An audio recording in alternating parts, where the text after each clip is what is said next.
بسم اللہ الرحمن الرحیم۔ السلام علیکم دوستوں، پاکستان میں تو میرا چینل بہت پسند کیا جا رہا ہے۔ اس کے علاوہ کچھ دوسرے کنٹریز میں بھی بہت پسند کیا جا رہا ہے اور میسج کر کے اپنی پسندیدگی کا اظہار بھی کر رہے ہیں۔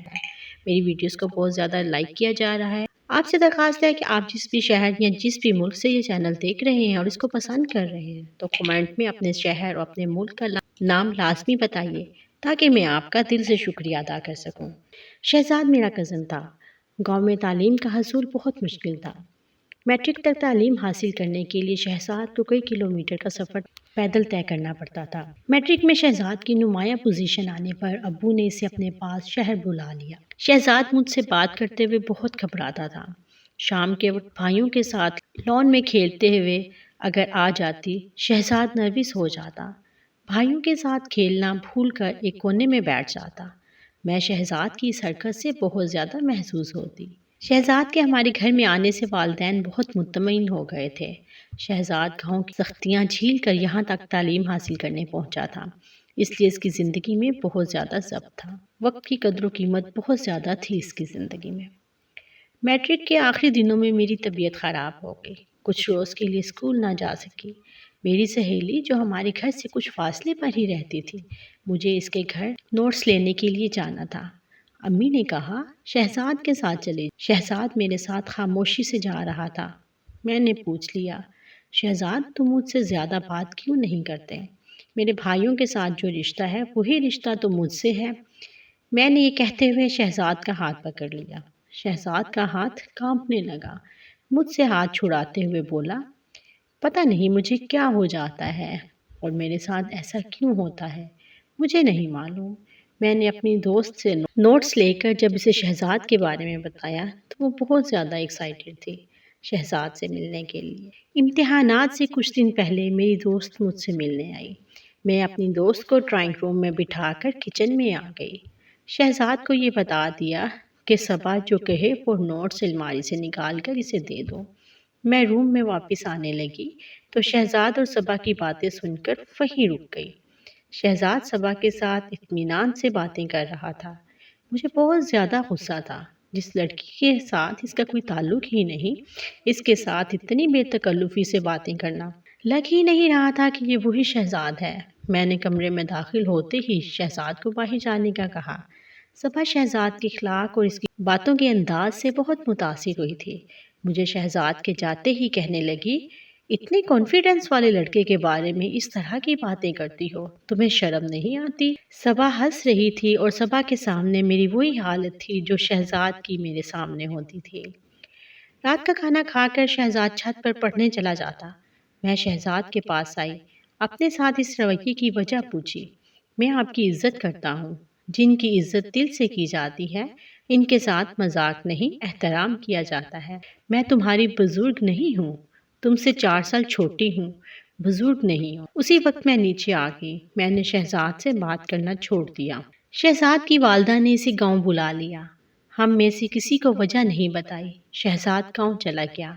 میرے بھائی اور والدین اس کی کمی کو محسوس کرتے، لیکن وہ جس رویے سے مجھ سے بات کرتا تھا مجھے اس کے جانے کی بالکل بھی پرواہ نہیں تھی۔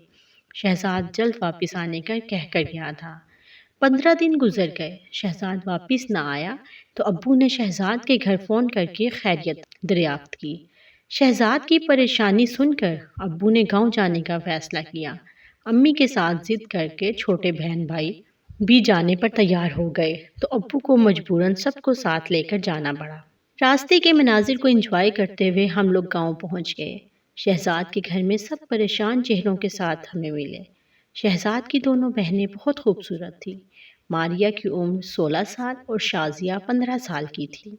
شازیہ کی آنکھوں میں ویرانی چھائی ہوئی تھی۔ ابو نے جب سب کی خیریت دریافت کی، چاچی ابو اور امی کو الگ کمرے میں لے گئیں۔ مجھے گاؤں دیکھنے کا بہت شوق تھا۔ میں شہزاد کو ضد کر کے اپنے بھائیوں کے ساتھ نہر پر لے آئی۔ شہزاد پہلے کی طرح خاموش میرے ساتھ چلتا جا رہا تھا۔ لہلہاتے کھیتوں کے درمیان سے گزرتے میں نے پوچھ لیا، شہزاد تم میرے ساتھ ایسا رویہ کیوں رکھتے ہو؟ مجھے آج جاننا ہے۔ لیکن شہزاد نے میری بات سنی انسنی کر دی۔ شہزاد نے نہر سے آگے جانے سے منع کر دیا۔ چھوٹے بھائی ضد کرنے لگے تو شہزاد نے انہیں ڈانٹ دیا۔ مجھے شہزاد نے بتایا آگے زمینیں اچھے لوگوں کی نہیں ہیں، وہاں کوئی نہیں جاتا۔ ہم گھر واپس آئے تو امی اور ابو بھی پریشان تھے۔ شام کو شازیہ بالکل نارمل رہی۔ اندھیرا ہوتے ہی شازیہ الگ کمرے میں جا کر تڑپنے لگی۔ شازیہ کی عجیب و غریب آوازیں آ رہی تھیں۔ تکلیف کی شدت سے وہ رونے لگتی۔ شازیہ کا پورا بدن پسینے میں بھیگا ہوا تھا۔ شازیہ کی حالت دیکھ کر امی ابو سخت پریشان تھے۔ میری خوف کے مارے ٹانگیں کانپ رہی تھیں۔ میرا برا حال تھا۔ سسکیوں کے کچھ وقت کے بعد شازیہ کی آواز بدلنے لگی۔ وہ مسکرا رہی تھی، بنتے ہوئے کہہ رہی تھی، مجھے تم جتنی تکلیف دیتے ہو، مجھے اس درد میں اتنا ہی مزہ آتا ہے، مجھے کبھی چھوڑ کر نہ جانا۔ یہ الفاظ دہراتے دہراتے شازیہ سو گئی۔ امی ابو سے شازیہ کی اس کیفیت کے بارے میں پوچھا۔ ان کے جواب سے مطمئن نہ ہو کر میں شہزاد کے کمرے میں آ گئی۔ شہزاد میرے اصرار پر بتانے لگا۔ شازیہ اسکول سے واپس آ رہی تھی۔ راستے میں کچھ لڑکوں نے شازیہ کو اکیلا دیکھ کر تنگ کرنے کی کوشش کی۔ ایک لڑکا شازیہ کے انتہائی قریب آ گیا۔ شازیہ نے جلد بازی میں پتھر اٹھا کر اس کے سر پر دے مارا۔ لڑکے کے سر سے خون بہتا دیکھ کر تمام دوست پیچھے ہٹ گئے۔ شازیہ نے گھر آ کر تمام واقعہ والدہ کو بتایا۔ امی نے ڈر کی وجہ سے شازیہ کا اسکول جانا بند کر دیا۔ لیکن اس واقعے کا ذکر امی نے مجھ سے اور ابو سے نہ کیا۔ ابو پردیس میں تھے، پریشان ہوتے۔ مجھے بتاتی تو میری پڑھائی متاثر ہوتی۔ چند دن شازیہ کی غیر حاضری کے بعد اسکول کی پرنسپل گھر آ گئی۔ امی کے ساری بات بتانے پر وہ مخاطب ہوئیں۔ انہوں نے شازیہ کی ذمہ داری لے لی۔ کچھ ماہ بعد امتحان ہونے والے تھے۔ وہ نہیں چاہتی تھی کہ ایک قابل طالب علم کا سال ضائع ہو۔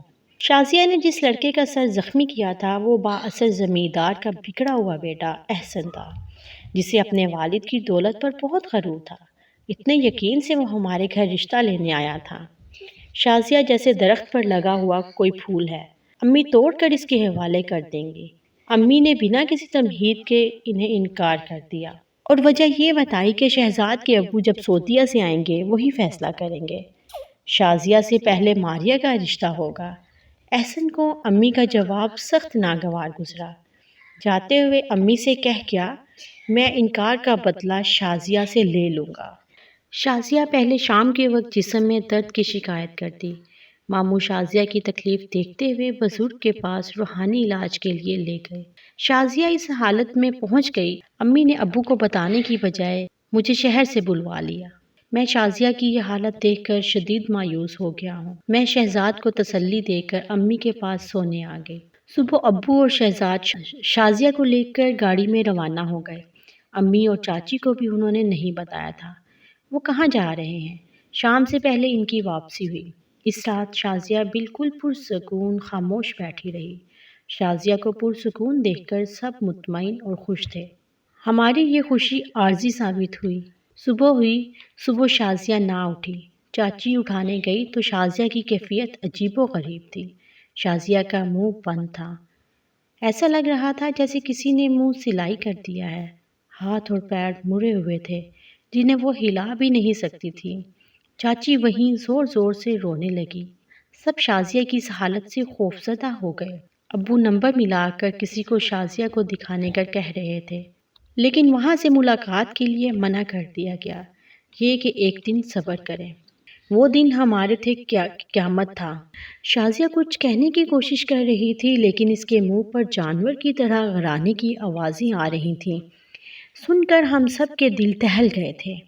شازیہ کی آنکھیں ڈھیلے بن کر باہر آ گئی تھیں۔ آنکھوں میں سرخی اتنی شدید تھی جیسے خون میں ڈوبی ہوئی ہوں۔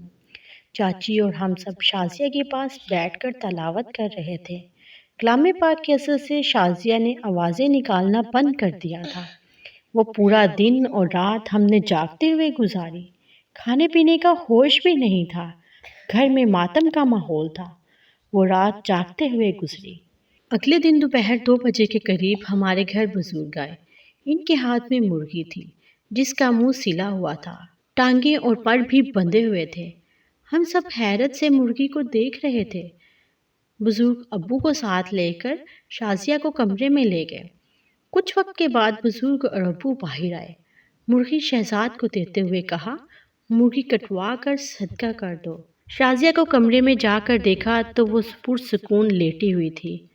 بزرگ کے جانے کے بعد ابو چاچی اور امی کو بتانے لگے، کل مولانا صاحب کو جب میں نے شازیہ کی کیفیت بتائی تھی، ان کے انکار سے مجھے بہت تکلیف پہنچی تھی۔